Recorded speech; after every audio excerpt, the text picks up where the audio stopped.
Hello and welcome back to Boxing News with me, your host, Rob Tebbutt. I have a very special guest in ID Studios today, none other than Miguel Torres Umba, who is the creative director of Rematch, the Rumble in the Jungle. I'm sure you've all seen it everywhere, all over your social media. Rumble in the Jungle. Get the opportunity to relive one of boxing's most famous nights. So Miguel, we're going to have you in today to just talk a little bit about yourself and Rematch. But first of all, welcome. How are you? Well, lovely place. Thank you very much. Yeah, great day. Great day to be talking about Rumble in the Jungle. Great day to be inviting all of you to come if you haven't been. It's been an amazing experience. One of those that mixes theatre and boxing sports, which doesn't normally get seen, but allows everyone to come and enjoy the beauty of the sport and the beauty of theatricality and music. So.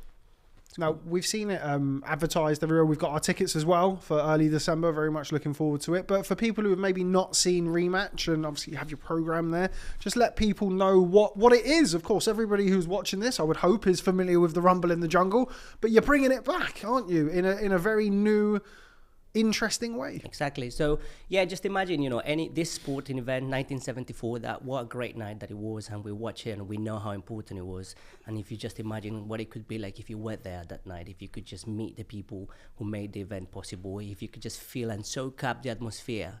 That's what Rematch wants to do. Is just key sporting events that you really wish you could be traveling back to, like a time travel machine.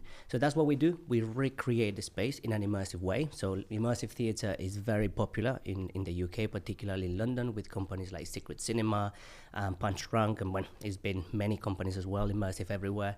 And what we do is we take on a big space, we recreate, we bring set designers, we bring composers, we bring artists, actors, sports people, and we make the space feel and look and taste like if you were back in 1974 in Kinshasa, what it is today, the Democratic Republic of Congo, and you get to live the night. You literally walk into the environment, walk through the markets, you walk through the streets of Kinshasa, you get to talk to the local people in Kinshasa, but also you get to see key moments of the fight before it even happened. You also get to relive the music festival that was there before the fight had happened.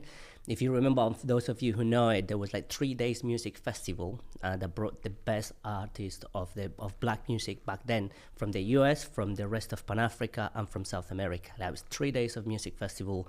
So you get to relive that music festival, and finally you also get to watch a re-staging of the fight of Rumble round, the 8 rounds that Ali and George Foreman went through, in a way that is obviously, theatrically interesting. It's not the same thing as rewatching something that already happened and you know the results. The stakes are not as high. You don't quite know. But the idea is that the build-up of the show lets you into the story so that you feel the tension of what it was like. Because when we watch the fight nowadays, right, or if you know that he won, and when you look at it in hindsight, the first time I watched the fight, I was like, of course Ali's winning. But if you're there that night, you have no idea he's going to win, right? George is going to obliterate him. That's what everybody's expecting. After 40 wins in, every fight won in 2 rounds by knockouts, this man is a giant. He's going to destroy Muhammad Ali. But when you watch it without knowing, you don't think that. You watch it and Ali is definitely winning. So we need to build up that expectation, create that sense that Ali is probably going to lose and that he really needs to build up to win the fight. And then that's what you get to experience. So you get to walk around, you get to see it, you get to chant yourself. The audience get to be part of the experience. You're not just watching and sitting and eating popcorn. You're literally there, invested, shouting, going to the training center, going to the hotel, meeting them, talking to them, engaging into the local stories as well. So that's what this is. This is a very thorough breakdown of what to expect. No, it's fantastic. That makes my job much easier when the answers are so detailed such as that. Let's talk about yourself. Why this project? Were you a boxing fan before? Was it something that kind of came with the territory? As you mentioned, immersive theatre is very much kind of all the rage nowadays. Yeah. And obviously boxing is always a very visceral sport to get your creative mind around. But where did it all start for you, and why did you end up on this? Well, it starts for me particularly when I get brought on board. So the company is founded by Les Sandon Brown, Richard Hayes, and Coleman Stevenson, and then they started creating Rematch based on the idea of reliving these sporting events. Richard has been immersive theatre fan for years, and also he's been working in the sports journalist, and also has created an agency, Seven League, for years. So he's got really a strong understanding of the sports world, but also loves events, and so do Les and Koolman. So they were like, this is great. This is perfect. We should marry these two worlds, immersive and sports. And so they started. They already put on an event 4 years ago in Wimbledon. And then the next event needed to happen. The first one was 4 nights only. It was kind of a smaller event. It was in and around Wimbledon already, so it had an audience. But then we needed to launch into a bigger event that would just appeal to a wider public. And so which one is one of the biggest stories in sports history, and certainly is the Rumble in the Jungle. So it was, let's just recreate that moment. So they went into the venture of bringing people on board to make it happen, finding the right place. And it took them about 3 years to actually get to the place where they could do it. And in that kind of search, they ended up finding me.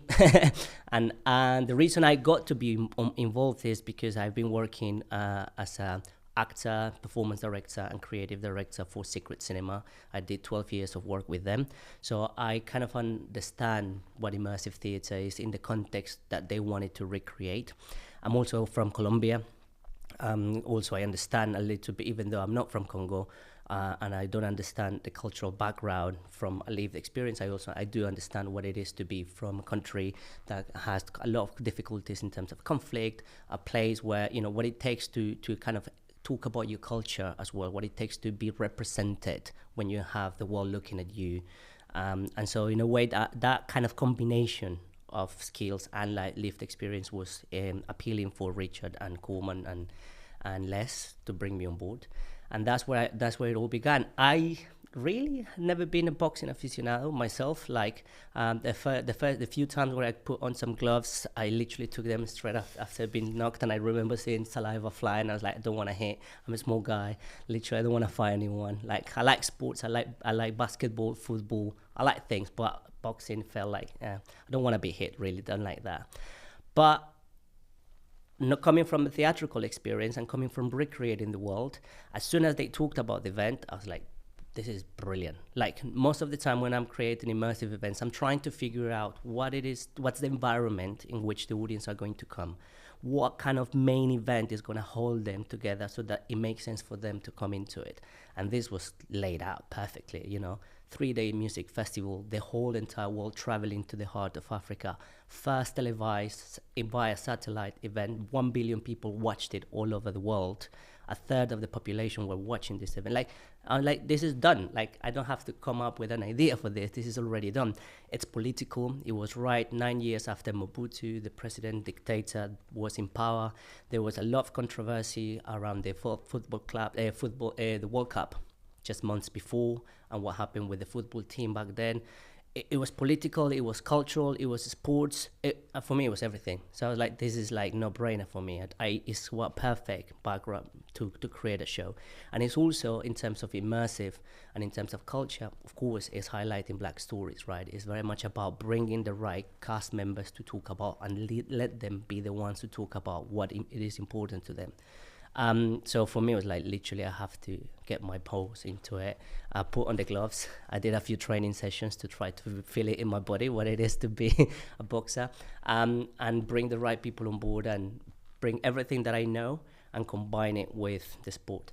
And I think when it comes to creating things like that, in a way, sometimes it's good when the person that has the opportunity to make them is slightly away from it, because you can look at it from a perspective that if you're too heavily involved, sometimes it's difficult to see it from outside. And that's not to say that it always has to be, but it benefits it in this particular case, because I wasn't alone. I was also with the team that were aficionados, that really love the sport. People in charge of recreating the fight per se, the two fight directors, they love fighting and boxing, so they can bring that. And the cast will bring all the local culture and the real kind of lived experience. So they will do that job. My task is just to make sure I create a framework in which all of them can then come and thrive and do their thing. And I think that's what I got to do. And also, Muhammad Ali is somebody who has, over the course of his lifetime or throughout the course of his lifetime, did transcend boxing. He wasn't just a boxer. Yeah. So you would have been familiar with him from a human point of view beforehand as well, and a great opportunity to tell not only kind of his story, but a specific story which really allowed him to reach across to all sorts of people, not just boxing fans. Yeah, exactly. Well, that's it. Like, you know, I definitely knew about Ali. And I knew of him more for his social causes, and the fact that this was the fight that he reclaimed his title when 10 years before his title was taken away from him for his standing up and saying what he believed and decided not to go to fight in Vietnam. You know, that was a strong moment of political social action that he took. And that transcends, as you said, transcends cultures, transcends countries. I knew of that. I didn't know of the fight, but I knew of that. So to be able, and he comes that night and he fights. It's not a fight just for the title. It's not a fight just against George. It's a fight to show the world we can, you know, I can persevere. If you believe in something and you put your heart to it and your mind and you really follow it, the moment will come where redemption will come and you'll be able to kind of lift up your fist and go, we made it. And I think that's what he did that night. And that's something important that we wanted to also celebrate in the show, which wasn't just about the fight itself, but it was about what he was intending to do, and something that night needed to happen the way it happened. Even sadly for George to have lost, it also meant that he became a new man years later. So we also get the chance to tell the story from George's point of view, which normally doesn't get to be told. He is the bad guy, but he's not really. He just he needs to lose that night for this other man to rise up the way he does, and for the moment to be as glorious as it was. I think if Ali had lost, the Rumble wouldn't be what it is. It would have just been another fight. Yes, it would have obviously the reputation of having happened, but I don't think in the way it did. And I think it needed to happen not only for boxing history, but for cultural history, for black history, for the world where people in oppressed countries, in oppressed places, know that they need to have something to hold on to and then come ultimately as winners. So yeah, so it's really strong that we are able to recreate this moment and put it in London, share it with the local community, lovers of theatre, lovers of boxing, come and experience it. We mentioned already in this about Muhammad Ali and kind of what he meant to so many different people outside of boxing as well. In your role as creative director, casting that role, that must have been a long process and a very interesting process to find somebody to play arguably the most beloved sports person of all time. That must have been a tricky one to cast. It was, yeah. It took. Well, there was already a process of casting Ali and George before I started. So there was already trials with the casting director of trying to find the right person, the right people involved. So they had already done a process. When I jumped on board, then again we went out looking for them. And yes, definitely we were looking for people who not only had the physical appearance, but also were good actors, good interactive people. So in immersive is not just if you're a good actor. Some actors can hide behind the screen or on stage, and they are good at the craft and excellent at the craft, but they might not be the best people at interacting with other human in a more like relaxed circumstance. But these actors needed to be able to have the charisma that Ali would have had anytime with anyone, really made anyone feel welcome and loved. So yeah, that process wasn't easy. Immersive, good actors, good boxers, good physical appearance. It was very tough. But yes, we work with Who Looks Like Me, that's a casting agency that concentrates on looking for people of color, people of diverse backgrounds. They work really hard to try to find them, and then we ended up finding two. The show, because of the amount of shows that we do have a rotating cast of George and Ali, and we have Kiman Janu, who is also a young actor, and Akil Young, and I'm just going to show the page here. This is our program, and then they're there with the other cast members, and also we got Alexander Ajun, and we also have Joshua Jackson as foreman. So the two guys the four of them got to bring to life this momentous moment in history, and I think they are exactly what we wanted them to be. Like, you see that when they come out, the way they interact with the audience, the way they bring the fight to life, the way they talk to each other, the way they bring the energy of the boxers is really inspiring, really, like, just to be able to see them and go, wow, what a what a lovely thing to have found, to not two actors who were able to recreate that and make people feel like, yes, they got to live an experience what it could be like to have been around this giant in history. What was the most difficult part of the whole process? There's so many. I think the process of creation has different layers. I think in the first part, one was trying to figure out how we were going to bring to life the fight. How do you recreate a sporting event in a theatrical way that is engaging, that is not boring? How can recreate the fight that you can do 8 nights in a row without actually hitting each other because you can't injure anyone? How long do you train as a fighter, and how many fights you have, and how often? Once every 6 months or once a year, maybe? You can't actually get these guys to actually hit each other for 8 shows in a row. So it needs to be done in a way that is engaging, that works for a sporting audience, but also works in a theatrical way. And that was a challenging thing, but also a very exciting thing, right? Because that is where the magic of creation comes from. How do we figure out through the tools that we already have from different shows, how we bring them together to create something quite unique? So that was challenging. Then the next challenge is really keeping up the momentum of the show on a daily basis and bringing everything together. The week before we opened was a very challenging week because again we're in a warehouse. The warehouse has no lights. No, it's not soundproof. It's not theater. It's not ready to host a theatrical event, so we have to make it ready, which means the technical team has to go above and beyond, changing what they normally do in other places to make it work here, whilst at the same time we need to keep rehearsing, keep taking every part of it so that on the opening night everything falls in place. And that period is a period of a lot of tension. It's a lot of stress. It's a period where everyone is drained. I suppose it's one of the round 7 in the fight where you just gone everything. You did all your preparation, you did all your mental preparation, you sold the ticket, you did everything, but you have to be able to go through that one last moment in order to get through. And so that week was very intense for everyone because some things were not falling in place because it wasn't as we expected, or because we had to change dramatically what we wanted to do in order for it to work in the environment that we created. So that was a challenging time. Which then over the course of the show, from then on, it's about kind of keep fixing the things that were left. On that time when you're making, and some things get left without actually tying them, they're gonna start trickling as the show runs. And so the company has had to find ways of healing and fixing problems that weren't solved back then. And that happens throughout until the end. It's a living thing. That's the thing. It's like a show.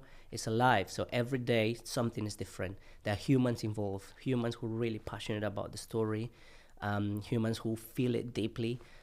For whom this is really important. But also telling their stories from their perspective. The stories of Congo, the stories of the local people are really key. So they want to celebrate that. And sometimes finding the balance is tough, so we need to keep adjusting so that happens. So keeping it running, it's another big challenge. So all of it. But that's the beauty of it, really. That's why it's alive. That's why when you come to see it, you will notice it. You will feel it alive. You will feel the passion.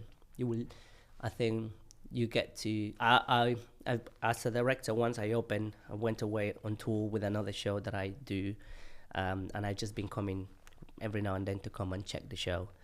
And the last show I went to see, again, it's nice because I'm distant. No, I've gone away. I've gone seen new things, been fresh. So I come back with fresh eyes, where I'm not worrying about the wall that didn't get painted, or the speaker that was not looking at the right side, or the actor who was not saying the thing in this way. I'm not worried about that anymore. I'm coming into, and when I came in to see it and started to see audiences' reactions, and there's kids, it's a family show, right? We got families coming with babies. We got families coming with 10 years old. We go there's beautiful, older people, younger people, people who love theater, people who love dance, people who love boxing, all of them together in one place.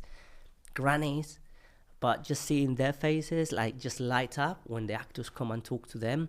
Or there was this little girl, back then Zaire was a heavily militarized place, and we don't have an army in the show, but we got a couple of characters that represent that.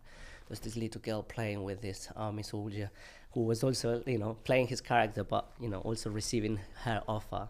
And then she would run and go and find the boxes and train with them. Like, she was just loving that. Just seeing their faces and how they light up in different moments, and seeing people crying in some bits and some celebrating in others.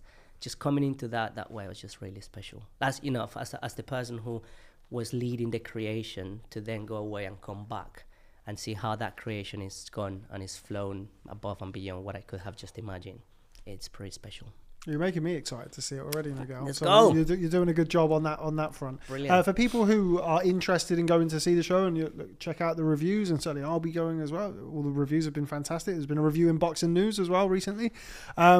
What can they expect? So they get their ticket, they turn up at the theatre, then what? So guide them if you can, because as I understand it, there's different areas in which you can contribute. There's different areas that you can be kind of put into. So what's it like for the average person who's going to come to watch Rematch? Well, you can get 2 tickets. You can get your VIP ticket, or you can get your general ticket. When you come in anyway, all of us, we transported a bit of an interaction. You come in 2023 boxing gym, and then the casting there through storytelling transport you back in time to Zaire 1974, and then they open the gates open, and then there you are, right in the middle of the streets of Kinshasa, and then there's different characters happening.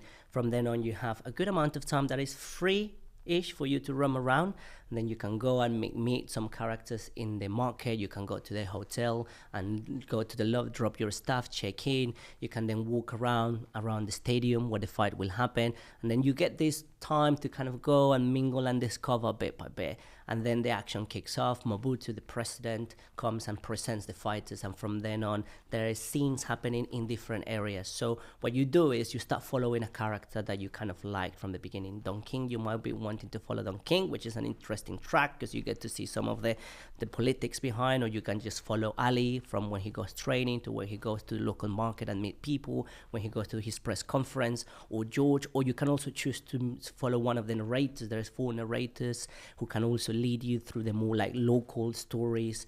Mumba, who is a revolutionary character that can be telling you something of what the stories of that were going on that we don't get to hear in the media normally, but were going on at the time. So you can just follow. You choose to follow a character, and then you follow them, and then you go, scene by scene by scene by scene, and then you come back together. And then there's a rendition of the music festival where we all get to see James Brown, Celia Cruz, Miriam Makeba, Franco Luambo. We get an exciting moment of celebration through that. And then we get led into the stadium where you get to watch the fight. Also, you get a bit of a time with David Frost, commentator back then, and played by Tim, and it's a beautiful piece that he does, also interacting with the audience.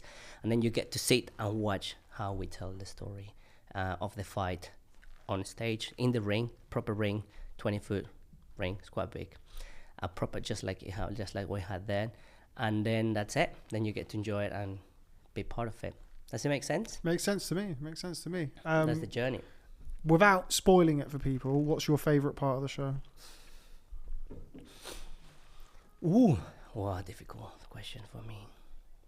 That's a very difficult question for me. Or any in particular bit that stands out? Something that was difficult to get right in the rehearsal, and then on the night it worked.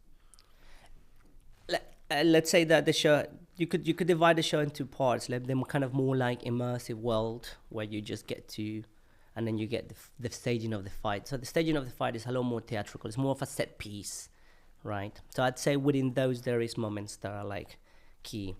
I think within the immersive part of it, getting the connection with some of the local actors, like getting to actually hear through David Frost interviewing the local cast members speaking about what they believe from the Congolese point of view, that is really exciting. And I think that's something the cast have found through their own kind of like stories. So that's been really good to get. And the staging of the fight, I think the ending, getting to have a good moment where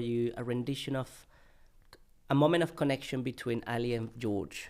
That was for me important when I was creating the show, and when I was working with Tristan Finaidiano, the writer, we were trying to figure out a way of making sure that this wasn't just left as George, as like the bad guy and so on. We just wanted to find a moment of connection that then linked that back to the local stories as well. So finding that moment was special, but also seeing how it works and seeing how the audience respond to it. When that happens, I'm like, yes.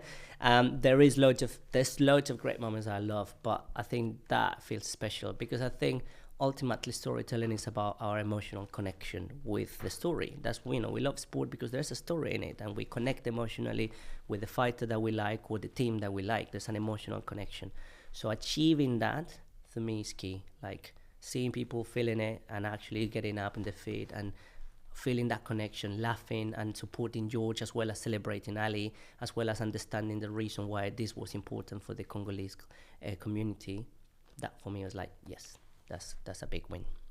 I think we've pretty much covered most parts of it, Miguel. I guess the main question that I have, and I'm sure people here who are going to be watching at home will have, is how long does it run for? How do they go and see Rematch? Because I mean, I'm already going to see it, so if you go before me, please don't spoil it for me.